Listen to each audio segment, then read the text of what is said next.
نحمده ونصلي على رسوله الكريم أما بعد فأعوذ بالله من الشيطان الرجيم بسم الله الرحمن الرحيم سبحان الذي أسرى بعبده ليلا من المسجد الحرام إلى المسجد الأقصى الذي باركنا حوله لنريه من آياتنا إنه هو السميع البصير وقال تعالى ولقد رآه نزلة أخرى عند سدرة المنتهى عندها جنة المأوى إذ يغشى السدرة ما يغشى ما زاغ البصر وما طغى لقد رأى من آيات ربه الكبرى صدق الله العظيم. واجب الاحترام بھائیو دوستو بزرگو، ہماری آج کی نشست کا موضوع واقعہ معراج ہے. واقعہ معراج جس کو واقعہ اسراء بھی کہا جاتا ہے، نبی اکرم صلی اللہ علیہ وآلہ وسلم کو جو معجزات دیے گئے ان معجزات میں سے ایک معجزہ واقعہ معراج بھی ہے. اور یہ واقعہ معراج کب ہوا اس بارے میں کئی اقوال ملتے ہیں، لیکن جو راجح اور درست قول ہے وہ یہ ہے کہ یہ واقعہ نبی اکرم صلی اللہ علیہ وآلہ وسلم کی ہجرت سے قبل ہوا. نبوت کے 11ویں سال جب نبی اکرم صلی اللہ علیہ وآلہ وسلم طائف کے سفر سے واپس تشریف لائے، طائف میں آپ صلی اللہ علیہ وآلہ وسلم کو ستایا گیا، وہاں کے لوگوں نے مارا. اس حد تک نبی اکرم صلی اللہ علیہ وآلہ وسلم کے ساتھ گستاخی والا معاملہ کیا گیا کہ آپ صلی اللہ علیہ وآلہ وسلم کے نالین مبارکین آپ کے لہو مبارک سے تر ہو گئے. اور نبی اکرم صلی اللہ علیہ وآلہ وسلم کو اس سے پہلے بھی 11 سال بہت زیادہ مکہ مکرمہ میں ستایا گیا. شعب ابی طالب جیسے واقعات ہوئے، آپ صلی اللہ علیہ وآلہ وسلم کو مارنے پیٹنے کے قتل کرنے کی کوششیں کرنے جیسے واقعات ہوتے رہے. تو ہر ایک وہ ظلم اور ستم اور ہر ایک ذلت اور رسوائی کا وہ مقام جو کہ مشرکین مکہ سے کے لیے ممکن تھا، وہ نبی اکرم صلی اللہ علیہ وآلہ وسلم کو پہنچایا گیا. آپ صلی اللہ علیہ وآلہ وسلم کو ایذا دینے کے لیے اور بتانا یہ مقصد تھا کہ دنیا جس روش پر چل رہی ہے، لوگ جس طریقے سے شرک کر رہے ہیں، لوگ جس طریقے سے اللہ رب العزت کے ساتھ بتوں کی پوجا کر رہے ہیں، جو زمانہ جس ڈگر پر چل رہا ہے اس سے ہٹ کر چلنے کی کوشش کرو گے تو ختم کر دیے جاؤ گے، مار دیے جاؤ گے، یا دنیا کے اندر ذلیل و خوار ہو جاؤ گے. جیسا کہ آج کل مادیت کا نظریہ بھی یہی ہے کہ دنیا جس ڈگر پر چل رہی ہے، آج کل بڑے بڑے فلاسفر، بڑے بڑے دانشور، ان سے آپ جا کر پوچھیں تو وہ یہی کہیں گے کہ ہواؤں کا رخ جس سمت پر چل رہا ہو بس اسی سمت پر دوڑنا چاہیے. اگر ہواؤں کے مخالف کھڑے ہو جاؤ گے تو مارے جاؤ گے، گردنیں گر جائیں گی، کٹ جاؤ گے. یہی کچھ نبی اکرم صلی اللہ علیہ وآلہ وسلم کو بھی سمجھایا جا رہا تھا. آج کل آپ مضامین لوگوں کے اٹھا کر دیکھیں، جیسے ابھی آندھی چل رہی ہے، ہر ایک کی زبان پر آپ کو یہی ملے گا کہ جب صحراؤں کے اندر چلو اور صحرا کے اندر جب آندھیاں چلا کرتی ہیں تو بس اس وقت سر کو جھکا لینا، اس وقت ان آندھیوں کی سمت پر اپنے آپ کو لٹا دینا، ختم کر دینا، یہی دانشوری ہے. اگر کسی آندھی کے سامنے اپنا رخ کر کے کھڑے ہو جاؤ گے، اس کے سامنے سینہ سپر ہو کر کھڑے ہو جاؤ گے تو مارے جاؤ گے. نبی اکرم صلی اللہ علیہ وآلہ وسلم کو بھی 11 سال تک یہی کچھ بتایا جاتا رہا کہ آپ زمین پر ذلیل و خوار ہو جائیں گے، نعوذ باللہ. آپ کا کوئی مقام نہیں ہوگا، آپ کا کوئی عزت نہیں ہوگی، آپ کا کوئی منصب نہیں ہوگا، نہ آپ کا کوئی خاندان ہوگا، نہ آپ کا کوئی قبیلہ ہوگا. آپ کو بالکل دنیا سے الگ تھلگ کر دیا جائے گا. شعب ابی طالب جیسے واقعات کے محصور کر کے رکھ دیا گیا. جب یہ سب کچھ ہو گیا تو اللہ رب العزت سے انعام کے طور پر نبی اکرم صلی اللہ علیہ وآلہ وسلم کو معراج ملی اور بتایا گیا ہے پیارے حبیب، آپ کو دنیا جو یہ کہہ رہی ہے کہ آپ ذلیل و رسوا ہو جائیں گے، نعوذ باللہ، آپ کا دنیا کے اندر کوئی مقام نہیں ہوگا. ہم آپ کو دین کی خاطر آپ نے جو تکلیفیں اٹھائی ان کے بدلے میں ہم آپ کو آسمانوں کی سیر کرائیں گے اور آپ کو عرش معلیٰ تک لے کر جائیں گے. دنیا زمین پر آپ کو پستیوں کے اندر گرانا چاہتی ہے، اللہ رب العزت آپ کو آسمانوں کی طرف اٹھا کر لے جائیں گے اور ایسے مقامات تک لے جائیں گے جہاں پر جبرائیل امین کی بھی جا کر بس ہو جائے گی کہ اس سے آگے میں نہیں جا سکتا. اللہ رب العزت انسان کو اس سے بھی بڑا شرف نصیب فرمائیں گے، اس لیے کہ دین کی خاطر قربانیاں دی. مارے کھائی. اور اللہ رب العزت کی فطرت اور اللہ رب العزت کا قانون یہی ہے کہ جو تھوڑا سا کچھ گواتا ہے اس کے بدلے میں اللہ رب العزت اس کو بہت کچھ نوازتے ہیں، بہت کچھ دیا کرتے ہیں. تو نبوت کے 11ویں سال رجب کے مہینے میں 27ویں شب کو یہ واقعہ پیش آیا. اس کو واقعہ اسرا بھی کہا جاتا ہے. اور یہ قرآن کے 15ویں پارے میں سبحان الذی اسری بعبدہ لیلا من المسجد الحرام الی المسجد الاقصی، اس آیت کے اندر اس کو ذکر کیا گیا. بعض لوگ کہتے ہیں کہ دو واقعات ہیں. ایک واقعہ اسرا ہے جو کہ نبی اکرم صلی اللہ علیہ وآلہ وسلم کا مسجد حرام سے لے کے مکہ المکرمہ سے لے کے مسجد اقصی تک کا سفر ہے، اس کو اسرا کہا جاتا ہے. اور پھر نبی اکرم صلی اللہ علیہ وآلہ وسلم کا مسجد اقصی سے لے کے آسمانوں کا جو سفر ہے اس کو معراج کہا جاتا ہے. بہرحال یہ دو واقعات ہیں، ایک ہی سفر کے اندر اور ایک ہی رات کے اندر یہ دونوں واقعات رونما ہوئے. اور پورا قصہ ایک ہے. نبی اکرم صلی اللہ علیہ وآلہ وسلم حضرت ام ہانی رضی اللہ تعالی عنہ کے گھر میں تشریف فرما تھے. حضرت جبرائیل امین تشریف لائے اور نبی اکرم صلی اللہ علیہ وآلہ وسلم کو مسجد حرام چلنے کا فرمایا، مسجد حرام کی طرف تشریف لینے کا، ان کو تشریف لے جانے کا عرض کیا. اللہ کے نبی اکرم صلی اللہ علیہ وآلہ وسلم مسجد حرام میں تشریف لے گئے اور بیت اللہ کی قریب حتیم شریف کے اندر نبی اکرم صلی اللہ علیہ وآلہ وسلم تشریف فرماتے. حتیم بیت اللہ شریف کا ایک حصہ ہے. جنوبی دیوار جو بیت اللہ شریف کی ہے اس کے ایک چھوٹی سی ایک دیوار دی گئی ہے، وہ بھی بیت اللہ شریف کا حصہ ہے. آپ صلی اللہ علیہ وآلہ وسلم اسی جگہ پر تشریف فرما تھے. حضرت جبرائیل امین نے آ کر نبی اکرم صلی اللہ علیہ وآلہ وسلم کا سینہ مبارک چاک کیا گردن کے نیچے سے، یہ گردن حلق کے نیچے سے سینہ مبارک چاک کیا اور سینے سے دل کو نکال کر ایک سونے کے تخت میں رکھ کر آب زمزم سے اس دل کو دھویا. اس کے بعد اس کو واپس رکھ کر اس سینے کو واپس جوڑ دیا. جیسا کوئی شخص کسی سفر پر جانے لگتا ہے تو تیاریاں کرتا ہے، کپڑے بدلتا ہے، غسل کرتا ہے.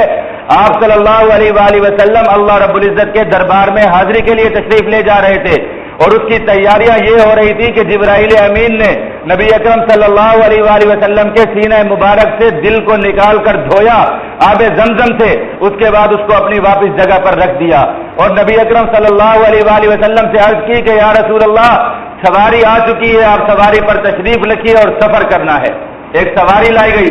جس کو براق کہتے ہیں، برق سے ہے، بجلی کی طرح تیز رفتار سواری. اس کی رفتار اتنی کہ کہتے ہیں کہ جہاں تک اس کی نظر پڑتی تھی وہیں تک اس کا قدم پڑتا تھا، اتنی تیز رفتار سواری. سفید رنگ کی ایک سواری جس کی جسامت خچر سے تھوڑی سی چھوٹی اور حمار سے تھوڑی سی بڑی جسامت اس کی. اس پر نبی اکرم صلی اللہ علیہ وآلہ وسلم کو سوار ہونے کا عرض کیا. آپ صلی اللہ علیہ وآلہ وسلم جس وقت اس پر سوار ہونے لگے تو وہ براق تھوڑا سا سٹپٹانے لگا، تھوڑا سا ہلنے لگا. تو جبرائیل امین نے اس سے کہا کہ اے براق تجھے پتہ ہے تجھ پر کون سواری کرنے والا ہے؟ اور پھر فرمایا کہ تجھ پہ رحمت للعالمین خاتم الانبیاء والمرسلین محمد الرسول اللہ صلی اللہ علیہ وآلہ وسلم سوار ہونے والے ہیں، اس لیے آرام سے رک جا. تو کہتے ہیں کہ جب اس نے یہ بات سنی تو وہ رک گیا اور اس پر پسینہ طاری ہو گیا، اس پر پسینے میں شرابور ہو گیا براق. نبی اکرم صلی اللہ علیہ وآلہ وسلم اس پر سوار ہوئے. حضرت جبرائیل امین ساتھ ساتھ نبی اکرم صلی اللہ علیہ وآلہ وسلم کے چل پڑے اور یہ سواری اڑنے لگی اور سفر ان کا شروع ہو گیا. بعض روایات کے اندر لکھا ہے کہ حضرت جبرائیل امین نبی اکرم صلی اللہ علیہ وآلہ وسلم کے پیچھے اسی پر سوار ہو گئے، وہ بھی اسی سواری پر سوار تھے اور یہ قافلہ چل پڑا. نبی اکرم صلی اللہ علیہ وآلہ وسلم جا رہے تھے کہ ایک بستی پر سے گزرے، ایک آبادی اور ایک علاقے پر سے گزرے جس کے اندر بہت زیادہ کھجوریں تھی. تو جبرائیل امین نے سواری کو حکم دیا، سواری نیچے اتری. نبی اکرم صلی اللہ علیہ وآلہ وسلم نے وہاں اتر کر 2 نوافل ادا کیے اور جبرائیل امین سے پوچھا کہ جبرائیل یہ کون سی جگہ ہے؟ تو جبرائیل نے فرمایا کہ اللہ کے نبی یہ مدینۃ المنورہ ہے، یہ وہ جگہ ہے جہاں پر ہجرت کر کے آپ کو تشریف لانا ہے. تو آپ صلی اللہ علیہ وآلہ وسلم نے وہاں پر 2 رکعت نماز ادا فرمائی اور پھر اس کے بعد وہاں سے آگے روانہ ہو گئے. پھر کچھ آگے گئے تو وادی سینا آئی، شجر موسیٰ، جہاں پر حضرت موسیٰ علیہ السلام سے اللہ رب العزت نے کلام فرمایا تھا. یہ سواری اس جگہ پر بھی اتری اور نبی اکرم صلی اللہ علیہ وآلہ وسلم نے وہاں پر بھی 2 رکعت نماز ادا فرمائی. اس کے بعد پھر یہ سفر جاری ہو گیا اور آگے چل کر وادی مدین کے اندر جو شعیب علیہ السلام کا مسکن تھا وہاں پر جا کر جبرائیل امین نے سواری کو اتارا، نبی اکرم صلی اللہ علیہ وآلہ وسلم نے وہاں پر بھی 2 رکعت نماز ادا فرمائی۔ پھر یہ سواری چلنے لگی اور آگے جا کر بیت اللحم کے اندر، مقام بیت اللحم جہاں پر حضرت عیسیٰ علیہ السلام کی ولادت ہوئی تھی، اس جگہ پر یہ سواری جا کر رکی۔ نبی اکرم صلی اللہ علیہ وآلہ وسلم نے وہاں پر بھی 2 رکعت نوافل ادا فرمائے اور پھر یہ سواری بیت المقدس کی طرف روانہ ہو گئی۔ اسی سفر کے دوران نبی اکرم صلی اللہ علیہ وآلہ وسلم نے دیکھا کہ ایک بوڑھی عورت بوڑھیا کھڑی ہوئی آوازیں دے رہی ہے۔ نبی اکرم صلی اللہ علیہ وآلہ وسلم سے حضرت جبرائیل امین نے فرمایا کہ اللہ کے نبی آپ اس کی طرف توجہ مت کیجیے اور آگے نکل چلیے۔ تو آگے سفر جاری رہا تو آگے گئے تو ایک بوڑھا شخص کھڑا ہوا تھا، اس نے آواز دی، جبرائیل امین نے اللہ کے نبی سے فرمایا کہ اس کی طرف بھی التفات مت کیجیے، اس کی طرف بھی نظر مت کیجیے، آگے چلیے۔ نبی اکرم صلی اللہ علیہ وآلہ وسلم اس سے بھی آگے چلے گئے۔ آگے کچھ لوگوں کی ایک جماعت بیٹھی تھی جنہوں نے نبی اکرم صلی اللہ علیہ وآلہ وسلم پر سلام عرض کیا۔ جبرائیل امین نے عرض کیا اللہ کے نبی سے کہ آپ ان کے سلام کا جواب دیجئے۔ نبی اکرم صلی اللہ علیہ وآلہ وسلم نے ان کے سلام کا جواب دیا، اور پھر نبی اکرم صلی اللہ علیہ وآلہ وسلم نے حضرت جبرائیل امین سے پوچھا کہ جبرائیل یہ کون لوگ تھے، وہ بڑھیا کون تھی کہ جس کی طرف توجہ کرنے سے منع کیا گیا اللہ رب العزت کی طرف سے؟ تو جبرائیل امین نے فرمایا کہ یہ بڑھیا دنیا تھی جس کو اللہ رب العزت نے بوڑھی کی شکل میں، بڑھیا کی شکل میں آپ کے سامنے لا کر کھڑا کیا، اور بتلانا یہ تھا کہ آپ کے دنیا کے اندر تشریف لانے کے بعد، آپ کی نبوت کے بعد دنیا کی عمر بہت کم رہ گئی ہے، جیسا کہ ایک بوڑھی خاتون کی عمر باقی رہ جاتی ہے مرنے سے، ایسے ہی اس دنیا کی عمر بس ختم ہونے کو ہے اور یہ بوڑھی ہو چکی ہے۔ اس لیے نبی اکرم صلی اللہ علیہ وآلہ وسلم نے فرمایا کہ میں اور قیامت ایسے 2 انگلیوں کی طرح قریب زمانے کے اندر آئے ہیں کہ بس میرے بعد فوراً قیامت آنے والی ہے، بہت جلد قیامت آنے والی ہے۔ اور فرمایا کہ آپ کو منع اس لیے کیا گیا کہ اس دنیا کی طرف التفات مت کیجیے کہ یہ دنیا اس لائق ہی نہیں ہے کہ اس کی طرف ایمان والے رغبت کریں، ایمان والوں کو چاہیے کہ ان کی رغبت آخرت کی طرف ہونی چاہیے۔ پھر بتایا کہ وہ بوڑھا شخص جو آپ کو بلا رہا تھا وہ شیطان تھا، اور یہ شیطان ہر اس شخص کے راستے میں کھڑا ہے جو اللہ کے راستے میں نکلتا ہے، خواہ وہ نماز پڑھنے کے لیے نکلے، خواہ وہ دین کا کوئی کام کرنے کے لیے نکلے، تو یہ شیطان اس کے راستے میں کھڑا ہو کر اس کو بلاتا رہتا ہے۔ اور ایمان والوں کی شان یہ ہے کہ وہ اس شیطان کی طرف توجہ نہیں کرتے اور اللہ کے راستے کے اندر نکل جایا کرتے ہیں، جو کام کرنے کے لیے نکلتے ہیں وہ اللہ کے راستے کے اندر چلتے رہتے ہیں، اس لیے اس شیطان کی طرف کوئی توجہ نہیں کی گئی۔ آگے جس جماعت نے سلام عرض کیا وہ جماعت حضرت موسیٰ علیہ السلام، حضرت ابراہیم علیہ السلام، حضرت عیسیٰ علیہ السلام اور حضرت ہارون علیہ السلام انبیاء کرام علیہ السلام کی جماعت تھی، جنہوں نے نبی اکرم صلی اللہ علیہ وآلہ وسلم کو سلام عرض کیا اور نبی اکرم صلی اللہ علیہ وآلہ وسلم نے ان کے سلام کا جواب دیا۔ اس کے بعد آپ صلی اللہ علیہ وآلہ وسلم کی یہ سواری براق جا کر بیت المقدس میں جا کر اتری، اور حضرت جبرائیل امین نے اس کو اسی جگہ پر باندھا جہاں پر بیت المقدس کے اندر انبیاء کرام علیہ السلام کی سواریوں کو باندھا جاتا تھا، اس جگہ پر جا کر اس کو باندھا، اور نبی اکرم صلی اللہ علیہ وآلہ وسلم اور حضرت جبرائیل امین نے وہاں پر 2 رکعتیں تحیت المسجد ادا کی بیت المقدس کے اندر۔ اس کے بعد کسی شخص نے آذان دی، آذان کہی گئی اور بہت سارے لوگ جمع ہو گئے اور نماز کے لیے سب بندیاں ہو گئی، اور حضرت جبرائیل نے نبی اکرم صلی اللہ علیہ وآلہ وسلم کو ہاتھ سے پکڑ کر مصلی پر امامت کے لیے کھڑا کیا اور فرمایا کہ اللہ رب العزت کا حکم ہے کہ آپ امامت فرمائیں۔ نبی اکرم صلی اللہ علیہ وآلہ وسلم نے امامت فرمائی، تمام لوگوں نے آپ کے پیچھے نماز ادا کی۔ جب نماز سے فارغ ہوئے تو نبی اکرم صلی اللہ علیہ وآلہ وسلم نے جبرائیل امین سے پوچھا کہ جبرائیل یہ کون لوگ تھے جنہوں نے میرے پیچھے نماز پڑھی ہے؟ تو جبرائیل نے فرمایا کہ نبی اکرم صلی اللہ علیہ وآلہ وسلم سے کہ حضرت آدم علیہ السلام سے لے کر آپ کی نبوت تک جتنے بھی انبیاء کرام علیہ السلام روئے زمین پر مبعوث ہوئے ہیں، تمام کے تمام انبیاء کرام علیہ السلام کو اللہ رب العزت نے اس جگہ پر آپ کی امامت میں جمع فرمایا اور آپ نے ان کی امامت فرمائی ہے۔ اس طرح آسمانوں پر جتنے بھی فرشتے ہیں ان تمام کو اللہ رب العزت نے حکم دیا کہ وہ آپ کی امامت میں آ کر نماز ادا کریں، اس لیے آپ نے انبیاء کرام علیہ السلام اور فرشتوں کی جماعت کو امامت کروائی ہے۔ آپ نے نبی اکرم صلی اللہ علیہ وآلہ وسلم جب نماز سے فارغ ہو گئے، یہ سارا کا سارا قصہ حضرت جبرائیل امین اور نبی اکرم صلی اللہ علیہ وآلہ وسلم کے درمیان مکالمہ ہے جگہ جگہ پر، اس لیے کہ دونوں ہم سفر تھے اور نئے نئے عجائبات نبی اکرم صلی اللہ علیہ وآلہ وسلم کے سامنے آ رہے تھے اور آپ صلی اللہ علیہ وآلہ وسلم ان کی تفصیلات حضرت جبرائیل امین سے دریافت فرما رہے تھے۔ تو اس کے بعد حضرت ابراہیم علیہ السلام نبی اکرم صلی اللہ علیہ وآلہ وسلم سے ان کی ملاقات ہوئی اور نبی اکرم صلی اللہ علیہ وآلہ وسلم کو انہوں نے سلام عرض کیا، اللہ رب العزت کی حمد بیان کی اور نبی اکرم صلی اللہ علیہ وآلہ وسلم کی تعریف فرمائی۔ اسی طریقے سے حضرت عیسیٰ علیہ السلام سے ملاقات ہوئی، انہوں نے بھی سلام عرض کیا، نبی اکرم صلی اللہ علیہ وآلہ وسلم کی حمد کی، اللہ کی حمد کی اور نبی اکرم صلی اللہ علیہ وآلہ وسلم کی تعریفات فرمائی۔ اسی طریقے سے حضرت داؤد علیہ السلام، حضرت سلیمان علیہ السلام اور دیگر انبیاء، کچھ انبیاء کرام علیہ السلام سے یہاں پر نبی اکرم صلی اللہ علیہ وآلہ وسلم کی ملاقاتیں ہوئی، اور پھر حضرت ابراہیم علیہ السلام نے تمام انبیاء کرام علیہ السلام کے سامنے نبی اکرم صلی اللہ علیہ وآلہ وسلم کا شرف اور فضیلت بیان فرمائی اور فرمایا کہ دیکھ لو یہ وہ نبی ہیں جن کو اللہ رب العزت نے ہم سب کا امام بنا کر بھیجا ہے اور خاتم الانبیاء والمرسلین بنا کر بھیجا ہے، اور اللہ رب العزت نے ان کی امت کو خیر الامم بنایا ہے، تمام امتوں میں بہترین امت بنایا ہے، اور اللہ رب العزت نے ان کو امت وسط بنایا ہے، ان کی امت کو امت وسط معتدل امت بنایا ہے ان کو۔ تو ان الفاظ کے ساتھ حضرت ابراہیم علیہ السلام نے نبی اکرم صلی اللہ علیہ وآلہ وسلم کی تعریف فرمائی۔ اس کے بعد نبی اکرم صلی اللہ علیہ وآلہ وسلم کے سامنے 3 پیالے پیش کیے گئے، 3 برتن پیش کیے گئے، جن میں سے ایک میں پانی رکھا ہوا تھا، ایک میں دودھ رکھا ہوا تھا اور ایک میں شراب موجود تھی۔ آپ صلی اللہ علیہ وآلہ وسلم کو پیش کیے گئے کہ ان میں سے کسی ایک کا انتخاب فرما لیں، تو نبی اکرم صلی اللہ علیہ وآلہ وسلم نے دودھ کا انتخاب فرمایا، اور حضرت جبرائیل امین نے خوش ہو کر فرمایا نبی اکرم صلی اللہ علیہ وآلہ وسلم سے کہ آپ نے فطرت کا انتخاب فرمایا ہے، یعنی صحیح چیز کا انتخاب فرمایا ہے، اور دودھ فطرت ہے، دین کی جیسے دین فطرت ہے ایسے دودھ فطرت ہے کہ آپ نے دودھ کو اختیار فرمایا ہے۔ اگر آپ شراب کو اختیار فرماتے تو آپ کی امت کے اندر گمراہی کو عام کر دیا جاتا، اگر آپ پانی کو اختیار فرماتے تو آپ کی امت کو غرق کر دیا جاتا، آپ نے دودھ کو اختیار فرمایا ہے، اس لیے آپ کی امت کو خیر ملے گی، خیر کے ساتھ آپ کی امت وابستہ ہوگی۔ اب اس کے اندر مسئلہ تقدیر بھی انسان کو سمجھ میں آ جاتا ہے، جیسا کہ انسان سوچتا ہے کہ صرف تقدیر اس چیز کا نام ہے کہ انسان مجبور محض ہے کہ جو کچھ مقدر کے اندر لکھا ہوا ہے وہ سب کچھ ہو کر رہے گا، ایسا نہیں ہوتا۔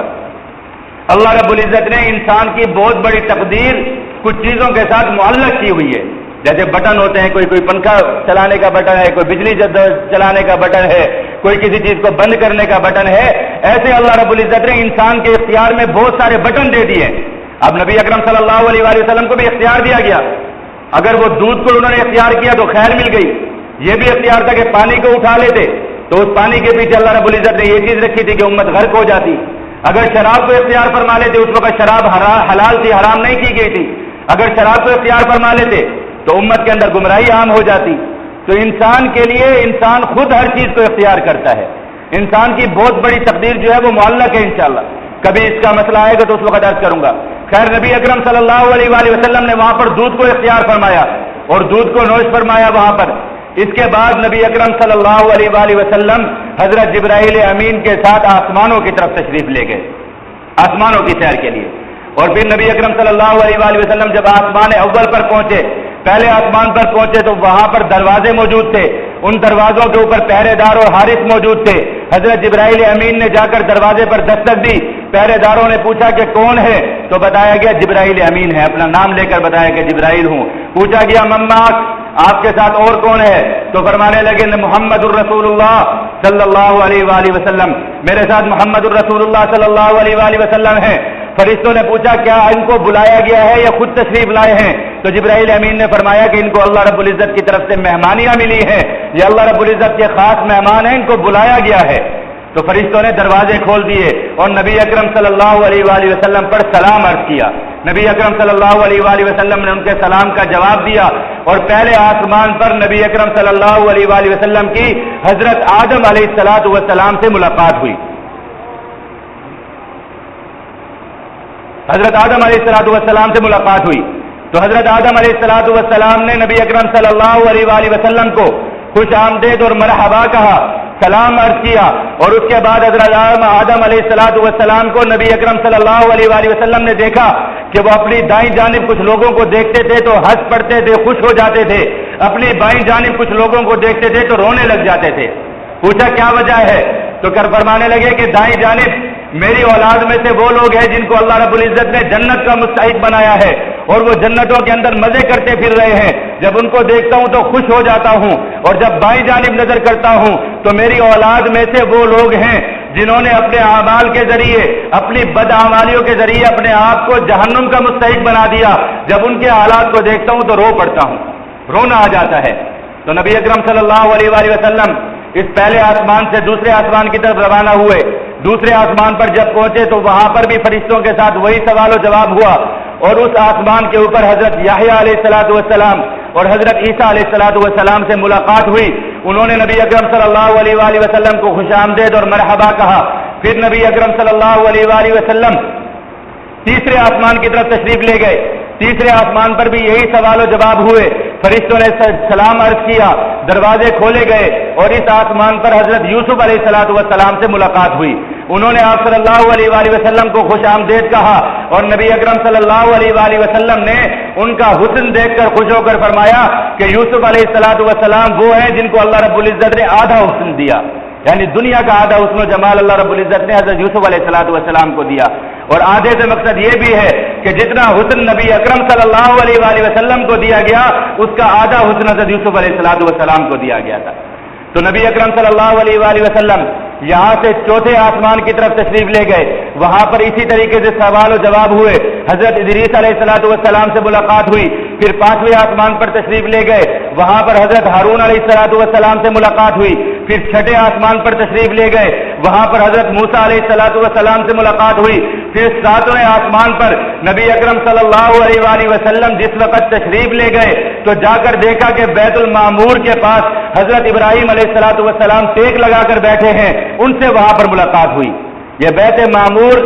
مکہ المکرمہ بیت اللہ شریف کے بالکل محاذات کے اوپر، آسمانوں کے اوپر، ساتویں آسمان کے اوپر بیت معمور موجود ہے، بالکل کعبۃ اللہ کی سیدھ کے اندر۔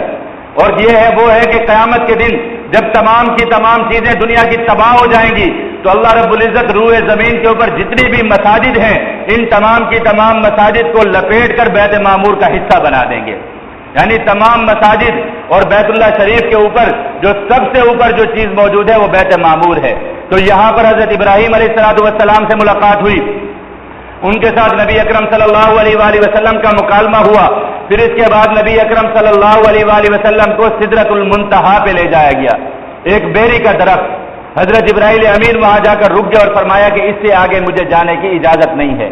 اس سے آگے آپ کو جانا ہوگا۔ وہاں پر یہ سدرۃ المنتہا جس کا قرآن کے اندر بھی ذکر ہے، یہ ایک بیری کا درخت، احادیث میں آتا ہے نبی اکرم صلی اللہ علیہ وآلہ وسلم نے فرمایا کہ یہ ایسا درخت تھا کہ جس کے پتے ہاتھی کے کانوں کے برابر اور جس کے پھل بڑے بڑے مٹکوں کی طرح تھے،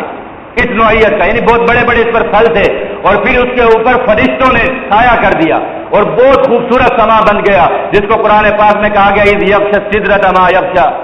ما زاغ البصر وما طغی، جس کو قرآن پاک میں کہا گیا۔ تو فرشتوں نے اس کو گھیرے میں لیا۔ تو اس کے بعد نبی اکرم صلی اللہ علیہ وآلہ وسلم کو جنت اور جہنم کی سیر کرائی گئی، جنت اور جہنم کا دورہ کرایا گیا۔ آپ صلی اللہ علیہ وآلہ وسلم کو وہاں کے لوگوں کے حالات دکھائے گئے، اور نبی اکرم صلی اللہ علیہ وآلہ وسلم نے وہاں پر دیکھا،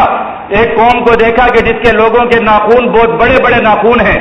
لوہے اور تانبے کے ناخون بنائے گئے ہیں جن کے، اور وہ اپنے ان لوہے اور ناخون کے تانبوں سے اپنے جسم کو، اپنے چہرے کو اور اپنے سینے کو نوچتے ہیں، اپنے گوشت کو۔ جب وہ گوشت کو نوچ لیتے ہیں تو اللہ رب العزت دوبارہ دوسرا گوشت پیدا کر دیتے ہیں، پھر وہ اس گوشت کو نوچنے لگتے ہیں اور اپنے سینے کو، اپنے چہرے کو نوچتے ہیں۔ اس عذاب کے اندر ان کو مبتلا کیا گیا ہے، اور مستقل وہ اسی عذاب کے اندر مبتلا ہے کہ اپنے چہرے کو اور اپنے سینے کو نوچ رہے ہیں لوہے اور تانبے کے ناخونوں کے ساتھ۔ نبی اکرم صلی اللہ علیہ وآلہ وسلم نے جب ان کو دیکھا تو رونے لگے، اور جبرائیل امین سے پوچھا کہ جبرائیل یہ کون لوگ ہیں؟ جبرائیل نے فرمایا کہ نبی اکرم صلی اللہ علیہ وآلہ وسلم سے فرمایا کہ یہ وہ لوگ ہیں جو دنیا کے اندر غیبت کیا کرتے تھے، آج اللہ رب العزت نے ان کو اس عذاب کے اندر مبتلا کر دیا ہے۔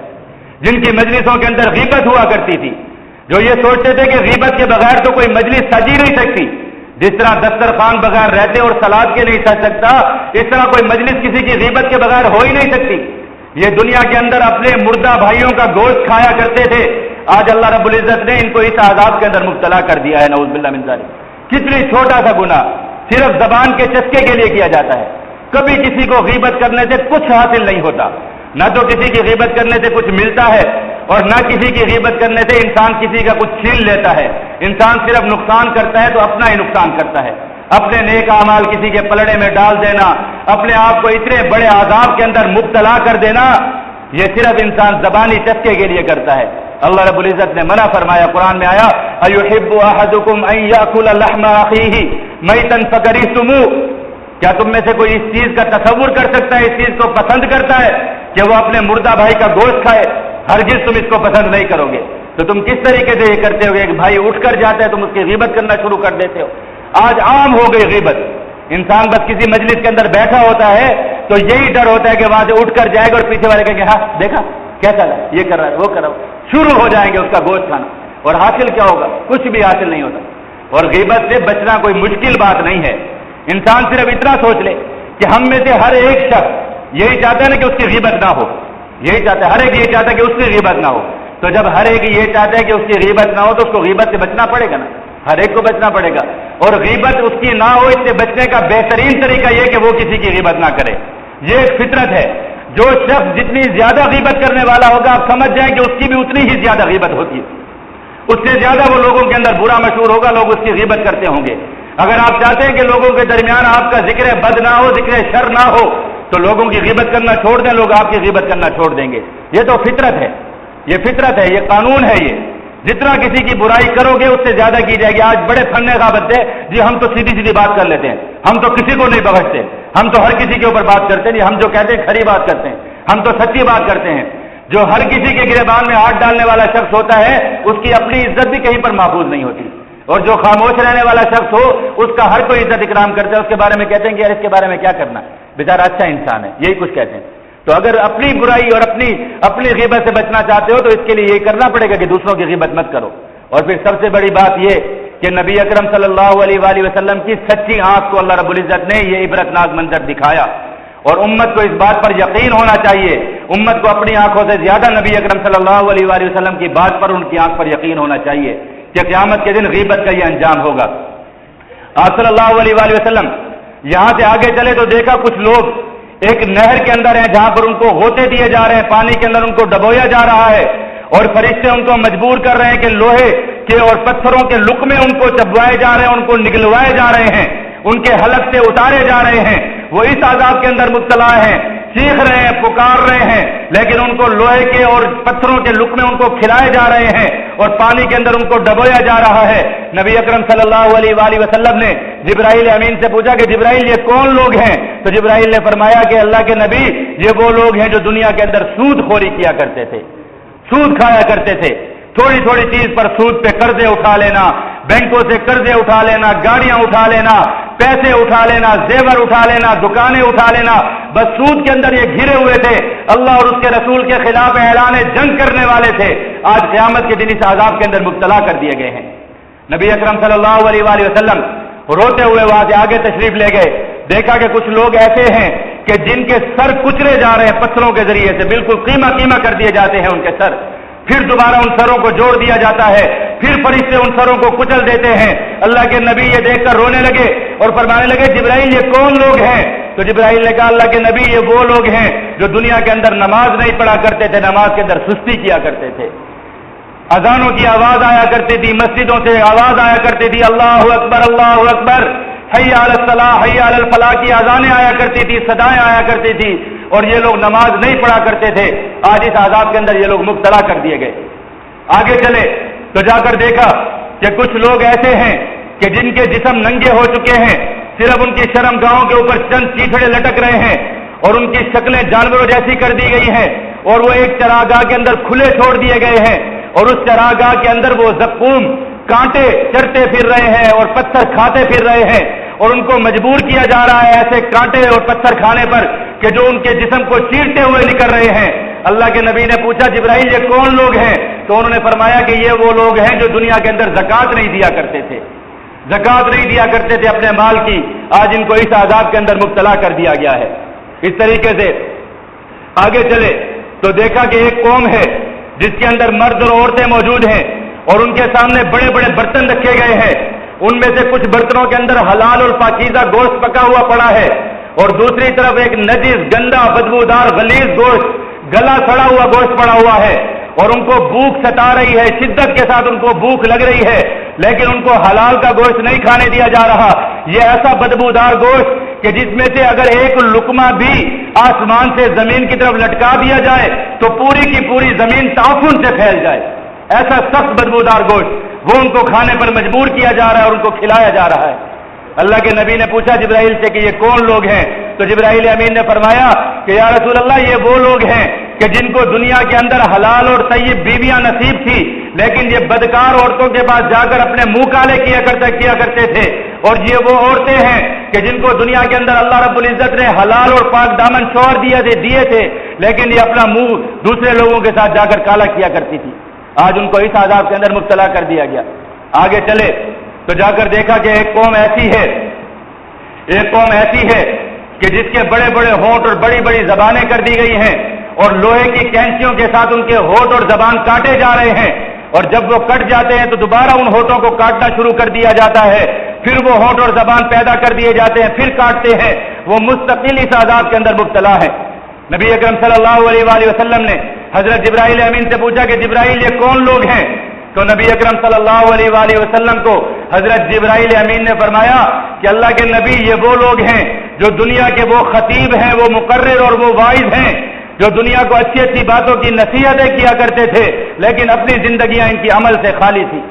خود عمل نہیں کیا کرتے تھے، دوسروں کو عمل کی دعوت دیا کرتے تھے۔ آج ان لوگوں کا یہ حشر کر دیا گیا ہے۔ اس طرح آپ صلی اللہ علیہ وآلہ وسلم کو کئی بھیانک منظر دکھائے گئے، کئی عورتیں دکھائی گئی، کوئی سر کے بل لٹکی ہوئی ہے، کوئی سینے کے بل لٹکی ہوئی ہے، کوئی زبان کے بل لٹکی ہوئی ہے، کسی کا منہ اور چہرہ گدھے اور خنزیروں کی طرح کر دیا گیا ہے، کسی کی شکل کتوں جیسی کر دی گئی ہے، مختلف قسم کے عذاب دکھائے گئے۔ اللہ کے نبی کو نبی اکرم صلی اللہ علیہ وآلہ وسلم روتے رہے، اور یہی وجہ تھی کہ آپ صلی اللہ علیہ وآلہ وسلم ساری رات مسجد کے اندر مصلی پر کھڑے ہو کر امت کی خیر مانگا کرتے تھے، اس لیے کہ اپنی آنکھوں سے سب کچھ دیکھ کر آئے تھے۔ پھر آپ صلی اللہ علیہ وآلہ وسلم کو جنت کی سیر کرائی گئی۔ جنت میں آپ صلی اللہ علیہ وآلہ وسلم نے دیکھا کہ لوگوں کے محلات ہیں، لوگ خوش پھر رہے ہیں، کسی کو کوئی انعام دیا گیا ہے، کسی کو کوئی انعام دیا گیا ہے۔ تحیتہم فیہا سلام، ایک دوسرے کو وہاں پر سلامتیاں دے رہے ہیں، ایک دوسرے کو مبارک باتیں دے رہے ہیں، خوش ہو رہے ہیں، جو کچھ تصور میں لاتے ہیں وہ کچھ مل جاتا ہے۔ وَلَكُمْ فِيهَا مَا تَشْتَهِي أَنفُسُكُمْ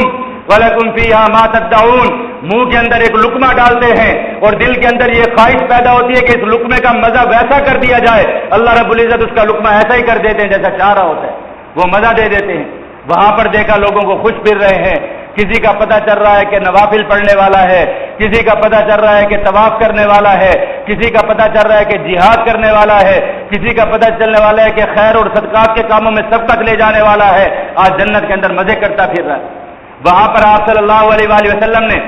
ایک قوم کو دیکھا جس قوم کی یہ حالت تھی کہ وہ زمین کے اندر بیج ڈالتے تھے اور ان کا بیج ڈالتے ہی غلہ نکل آتا تھا، پھر وہ کھیتی کٹ جاتی تھی، پھر دوبارہ غلہ پیدا ہو جاتا تھا اسی وقت۔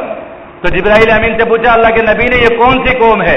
تو جبرائیل امین نے فرمایا کہ یا رسول اللہ، یہ مجاہدین کی قوم ہے کہ اللہ رب العزت نے ان کے اعمال کے اندر یہ تاثیر رکھی ہے کہ یہ دنیا کے اندر ایک عمل کیا کرتے تھے، اللہ رب العزت اس کا ان کو بہترین بدل دیا کرتا تھا، اور ان کے عمل کو 700 گنا اللہ رب العزت بڑھا دیا کرتے تھے، اور آج جنت کے اندر علامتی طور پر اللہ رب العزت نے ان کے لیے یہ سبزہ اور کھیت لگا دیے ہیں کہ یہ بیج ڈالتے اور کھیت اگاتا ہے، کھیت نکل آتا ہے، کھیتی کاٹتے ہیں اور پھر فوراً وہ نکل آتی ہے۔ اللہ رب العزت نے یہ نمونہ ظاہر فرمایا ان کی خیر اور برکت کا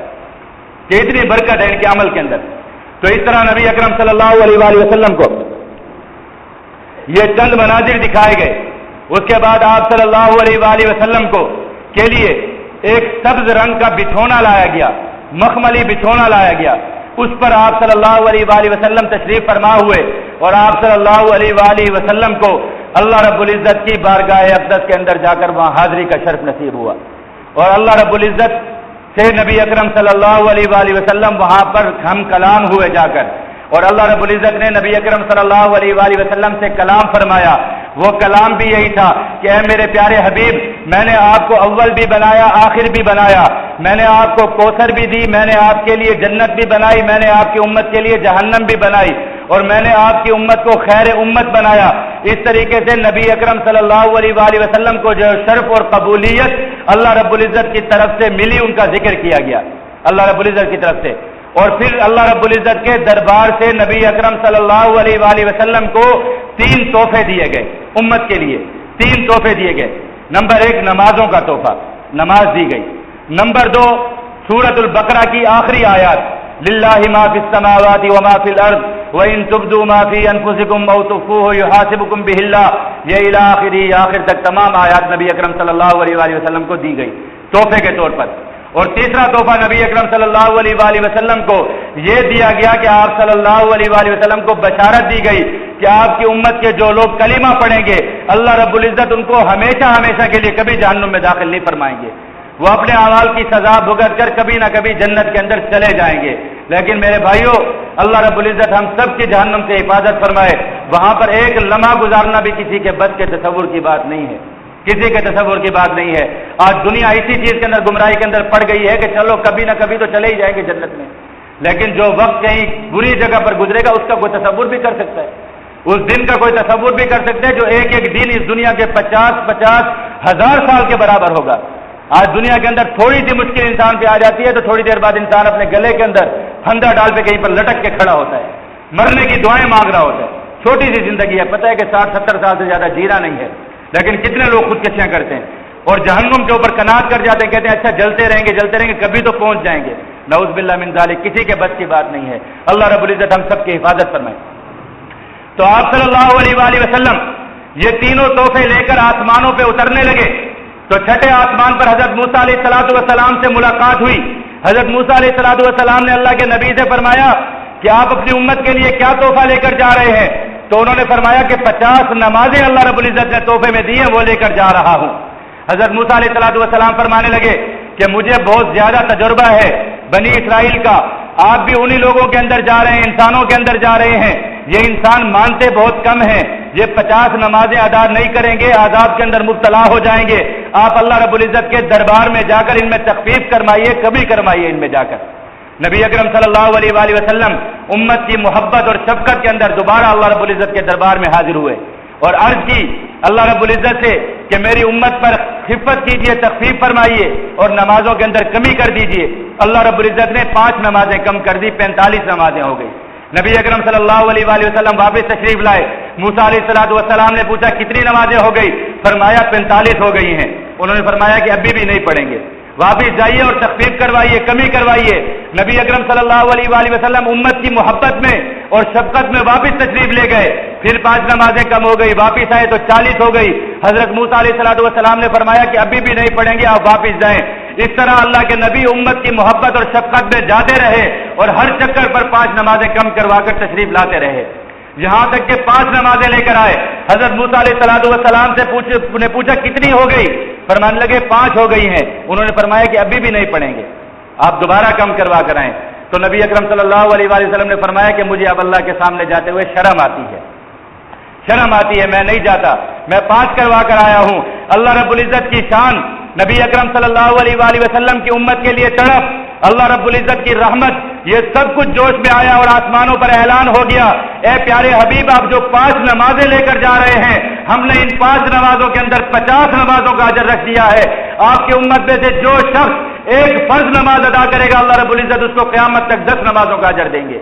قیامت تک کے لیے ان 5 نمازوں کو 50 نمازوں کے قائم مقام بنا دیا اور جو شخص بھی 5 نمازیں پڑھتا رہے گا اس کو 50 نمازوں کا اجر ملتا رہے گا. اس کو اللہ رب العزت نے یہ رحمت اور یہ شفقت فرمائی امت پر اور قیامت تک کے لیے ان 5 نمازوں کو 50 کا قائم مقام بنا دیا گیا. تو نبی اکرم صلی اللہ علیہ وآلہ وسلم امت کے لیے ان 5 نمازوں کا تحفہ لے کر بیت المقدس میں واپس تشریف لائے. وہاں سے اپنی سواری لے کر مسجد حرام میں آئے. مسجد حرام کے اندر نبی اکرم صلی اللہ علیہ وآلہ وسلم جب صبح پہنچے تو آپ صلی اللہ علیہ وآلہ وسلم نے لوگوں کو یہ قصہ بتایا جس کو واقعہ معراج اور واقعہ اسراء کہا جاتا ہے جس میں یہ تمام سبق یہ تمام عبرتیں اور ہمارے لیے یہ تمام چیزیں اس میں موجود تھی. نبی اکرم صلی اللہ علیہ وآلہ وسلم نے لوگوں کو یہ قصہ بتایا